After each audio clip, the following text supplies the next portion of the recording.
नमस्ते प्यारे अभ्यर्थियों, जैसा कि आपको पता ही है कि परीक्षा का अब अंतिम समय चल रहा है और महज 25 दिन दूर अपनी परीक्षा है। लंबे समय से हम तैयारी कर रहे हैं और लंबे समय से इस डेट का इंतज़ार था। बहुत बेसब्री से अपन इस डेट का इंतज़ार कर रहे थे।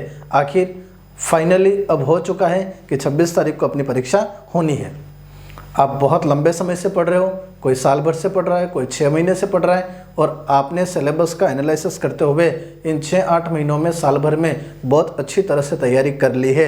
अब अंतिम समय में आपको क्या क्या बातें ध्यान रखनी है, कहाँ आपको गलती नहीं करनी है और इन 25 दिनों का उपयोग कैसे करना है, इस बारे में आज के वीडियो में चर्चा करेंगे। एक एक पॉइंट को देखते हैं कि रीट अंतिम रणनीति क्या होनी चाहिए।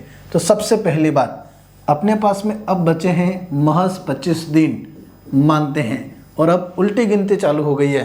24, 23, 20 उस तरह से अब दिन पास में आते जाएंगे। और जो अभ्यर्थी सीरियसली तैयारी कर रहे हैं, जिन्होंने पूरा सिलेबस कवर कर लिया है, वो भी थोड़ी सी उहापोह में रहते हैं कि मेरी तैयारी कम है, अब क्या होगा, एग्ज़ाम पास में आ गया है। तो एक अच्छे तैयारी करने वाले स्टूडेंट के साथ में हमेशा ऐसा होता है कि वो पूरी तैयारी करने के बाद भी उसको लगता है कि मेरी तैयारी कहीं ना कहीं रह गई है। अब वो बात अपने दिमाग में नहीं आनी चाहिए।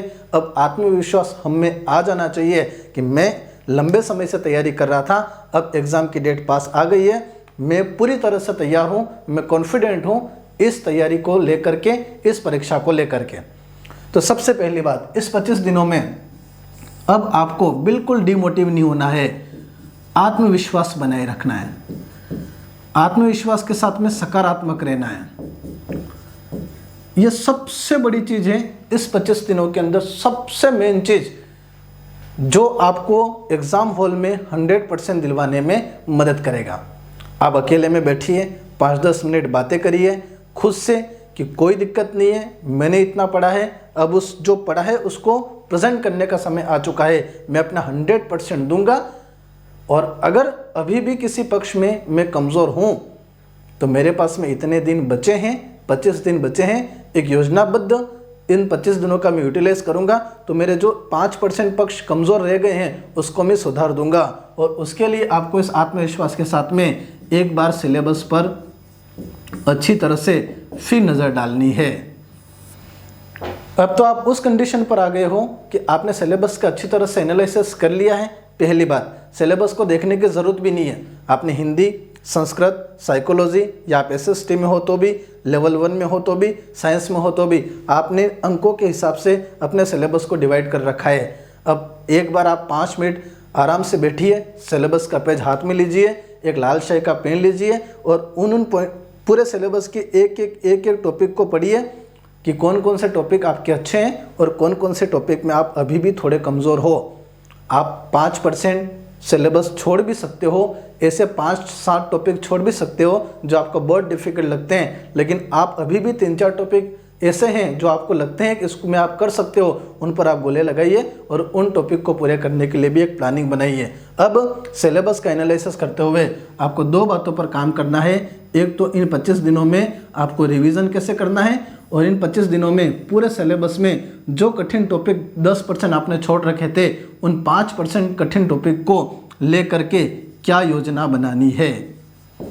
ठीक है, तो अधिक से अधिक अब आपको नया नहीं पढ़ना है। आपने जो भी महीने भर के अंदर पढ़ा है, जो भी आप 6 महीने के अंदर पढ़ा है, साल भर के अंदर पढ़ा है, उसका आपको अधिक से अधिक अब आपको रिवीजन करना है।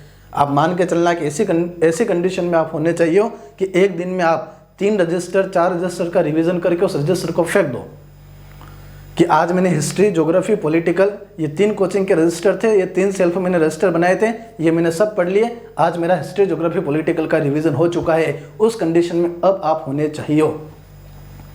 समझ में आ गया? तो अधिक से अधिक रिवीजन हो, चाहे हिंदी का, संस्कृत का, साइकोलॉजी का, चाहे एसएसटी, L1, साइंस, आप जिसमें भी हो, अधिक से अधिक रिवीजन हो। और जो भी नए टॉपिक आपके, मतलब जो भी कठिन टॉपिक थे जिनको आपने छोड़ रखा था, उसमें से कुछ गिने चुने टॉपिक को आप वापस ले सकते हो, योजना बना करके उनकी पढ़ाई कर सकते हो। तो रिवीजन के लिए भी आपके पास में योजना होनी चाहिए, सिलेबस का पूरी तरह से रिवीजन कैसे हो। पहली बात, ये सभी काम आपको आत्मविश्वास में रह करके ही करना है कि आप कर सकते हो। कर सकते हो क्या? आपने तैयारी अच्छी कर रखी है, अब तो बस एग्जाम हॉल के अंदर मुझे जाना है और पेपर को मुझे पूरी तरह से ख़त्म कर देना है, पेपर पूरी तरह से मुझे क्लियर कर देना है। मैंने जो पढ़ा है वही पेपर में आना है, मैंने अपना 100% दिया है, मैंने अच्छी तरह से सिलेबस कवर किया है, मैंने बहुत अच्छे नोट्स बनाए हैं, मैंने पूरा नोट्स का किताबों का मिश्रण करके कुछ भी नहीं छोड़ा है। अब मुझे केवल प्रेजेंट करने का समय है, बस एग्ज़ाम आ जाए, मुझे अपना 100% देना है। आत्मविश्वास इन 25 दिनों में आपका 1% भी डगमगाना नहीं चाहिए। अगर आत्मविश्वास डगमगाया तो अभी आपका नुकसान हो सकता है। स्वाभाविक सी बात है, हम इस एग्ज़ाम को लेकर के बड़ी उम्मीद करके बैठते हैं कि हमारा सिलेक्शन हो जाए, 100% देते हैं। जैसे जैसे दिन पास में आते हैं वैसे वैसे स्वाभाविक सी बात है कि अंदर से कुछ हलचल होती है कि क्या होगा, कैसे होगा, होगा कि नहीं होगा। ये सब बातें आना स्वाभाविक सी बात है। पर इन सब बातों के आने के साथ साथ में लास्ट में एक बात और अपने अंदर इनबिल्ड करना कि हाँ, ये सब बातें भी जायज़ हैं, लेकिन मैं अपना 100% दूंगा, क्योंकि मैंने अपने सिलेबस के साथ में, अपनी तैयारी के साथ में बहुत ही ईमानदारी बरती है। कंप्लीट है। दूसरी बात, अब इस समय में आपको क्या करना है, रिवीजन चल रहा है योजना के साथ में, कुछ नए टॉपिक आपने छोड़ रखे थे उसको भी आप कवर कर रहे हो, इसके साथ साथ में आप मॉडल पेपर का सहारा लोगे। मॉडल पेपर अब आपके लिए बहुत ज़रूरी है, क्योंकि ये मॉडल पेपर आपको एग्ज़ाम हॉल में गलतियां करने से बचाएगा। अब मार्केट के अंदर आप जाओगे किसी बुक स्टोर पर, मॉडल पेपर का नाम लेकर के वो 15 मॉडल पेपर, 20 मॉडल पेपर आपके सामने रख देगा। आपको चुनाव करना है कि कौन सा मॉडल पेपर लेना है, और आप बिल्कुल एकदम पीसफुल माहौल में बैठ करके, बिल्कुल आप जब निश्चिंत रहो, ज़्यादा माइंड के अंदर लोड नहीं हो, तब आप आराम से बैठ करके पूरे सिलेबस के अकॉर्डिंग जो आपके 150 नंबर के क्वेश्चन हैं, 150 क्वेश्चन हैं, उनको आप आसानी से आप इजी तरह से सोल्व करें।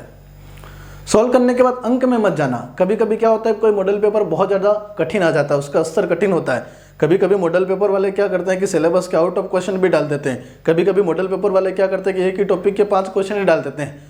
उसी टॉपिक के क्वेश्चन डाल देते हैं जिस टॉपिक को अपन ने कठिन समझ करके छोड़ ही रखा है, उसी टॉपिक के 6 क्वेश्चन आ गए। 6 क्वेश्चन एक साथ मॉडल पेपर में अपने गलत हो गए। 150 में से मॉडल पेपर में 90 नंबर आ गए, या 150 में से मॉडल पेपर में 100 नंबर आ गए, तो उस मॉडल पेपर को सोल्व करने के बाद पूरे 2-3 दिन तक डिमोटिव रहेंगे कि यार मॉडल पेपर सोल्व किया था, नंबर तो 90 आ रहे हैं, नंबर तो 100 ही आ रहे हैं, मेरिट तो 110 की जाती है, मेरिट तो 120 की जाती है, अब क्या होगा, अब क्या होगा, मेरी तो तैयारी है ही नहीं। उस समय आप अपने पैरों पर कुल्हाड़ी मारोगे। मॉडल पेपर में कितने नंबर आ रहे हैं वो कोई मायने नहीं रखता है, क्योंकि मॉडल पेपर पूर्णतः परीक्षा पैटर्न पर बनता नहीं है। मॉडल पेपर से अपन को फायदा क्या होना है, एग्जाम हॉल में गलतियां कम से कम होंगी, टाइमिंग मैनेजमेंट होगा, क्वेश्चनों को समझने की सही अप्रोच आएगी, और वहां पर एग्जाम हॉल में कितना भी इंटेलिजेंट अभ्यर्थी क्यों न हो, वो 150 नंबर में से 3-4 क्वेश्चन ऐसे करके आता है जो उसको आते हैं, और वो वहां पर गोले गलत भर करके आता है। मेरे साथ भी हुआ है, दूसरों के साथ में भी होता है, आपके साथ में भी होता है। वो गलती कम से कम हो, इसलिए मॉडल पेपर जरूरी है। क्वेश्चन में कहां पर है या नहीं है, सही है या सही नहीं है, निम्न में से असत्य छाटिए, सत्य छाटिए, पूरा पढ़ते ही नहीं है, ऑप्शन तक पहुंच जाते हैं, डायरेक्ट गोला भर देते हैं, तब पता चलता है क्वेश्चन ने पूछा कुछ और था, भर को छोड़ दिया। इस गलतियों को दूर करने के लिए मॉडल पेपर जरूरी है। तो मॉडल पेपर में बिल्कुल भी, मेरे पास बहुत सारे कॉल आते हैं कि सर मेरे मॉडल पेपर में 90 नंबर का स्कोर हो रहा है, सर हम इतने लंबे समय से तैयारी कर रहे थे, अभी तक 90 नंबर ही आ रहे हैं। एक ही बात कहता हूँ, मॉडल पेपर से अपने अंकों को, मॉडल पेपर में जो नंबर आ रहे हैं उससे खुद का एनालिसिस मत कीजिए। कारण, क्योंकि मॉडल पेपर पूर्णतः परीक्षा पैटर्न पर नहीं बनते हैं। एक मॉडल पेपर बनाने वाला जो व्यक्ति है, संपादक जो है, उसको 150 क्वेश्चन का 15 मॉडल पेपर या 10 मॉडल पेपर बनाने, क्वेश्चन कहाँ से लाएगा? इतना कंसर्ट माइंड लगा करके वो मॉडल पेपर नहीं बना सकते हैं। तो मॉडल पेपर आपको एग्जाम हॉल में गलतियों से बचाएगा, टाइमिंग मैनेजमेंट को सिखाएगा, क्वेश्चनों को समझने की, क्वेश्चनों की प्रकृति की, क्वेश्चनों को रीड करने की एक अप्रोच आपको देगा। उसके लिए मॉडल पेपर आपको बहुत ज़्यादा ज़रूरी है। हर 2 दिन में एक मॉडल पेपर, या हो सके तो रोज का एक मॉडल पेपर आप ज़रूर सोल्व करें इस समय में। कंप्लीट है। तीसरी बात, आप जिस घर परिवेश से बिलोंग करते हैं वो हमेशा अपने मस्तिष्क में रखें कि मेरा परिवार है, मेरे परिवार की, मेरे समाज में स्थिति ये है, परिवार में मेरी स्थिति ये है, मेरा अभी ये माहौल है और मुझे इस तरह से चेंज करना है। और ये जो वर्तमान में मेरे साथ में है उसको चेंज करने के लिए ये एग्ज़ाम मेरे लिए कितना ज़रूरी है, ये परीक्षा मेरे लिए कितनी ज़रूरी है। अगर ये आप 5 मिनट शांत दिमाग से बैठ करके सोचोगे तो मान के चलना कि उसके बाद जब आप पढ़ने बैठोगे तो आप पढ़ने में अपना 100% दोगे। ठीक है, तो हमेशा ध्यान रखें कि कहाँ से बिलोंग कर रहे हो, आपका परिवार क्या है, परिवार के समाज में क्या रेपुटेशन है, आपके परिवार को आपके समाज में आपको किस तरह से चेंज करना है, आपकी छवि को समाज में आपको किस तरह से चेंज करना है। ये आप ठंडे दिमाग से सोचोगे तो मान के चलना कि जब आप पढ़ने बैठोगे तो आप अपना 100% दोगे। तीसरी बात, इन 25 दिनों में आत्मविश्वास के साथ में सकारात्मक रहते हुए अब आपको एक डेली 10 घंटे 8 घंटे आपको टाइमिंग निकालना है कि इस 10-8 घंटों में मुझे पढ़ना है इस योजना के हिसाब से, इस तरह से। ठीक है, कुछ भी नहीं बिगड़ा है, अभी भी 25 दिन शेष हैं। मैं कहता हूं कि अगर आपने 4 दिन रेगुलर 8 घंटे 10 घंटे आपने पढ़ा, और पढ़ा भी क्या, जो पढ़ा है वो आपको समझ में भी आ रहा है, मतलब उत्पादकता भी है, प्रोडक्टिविटी भी है।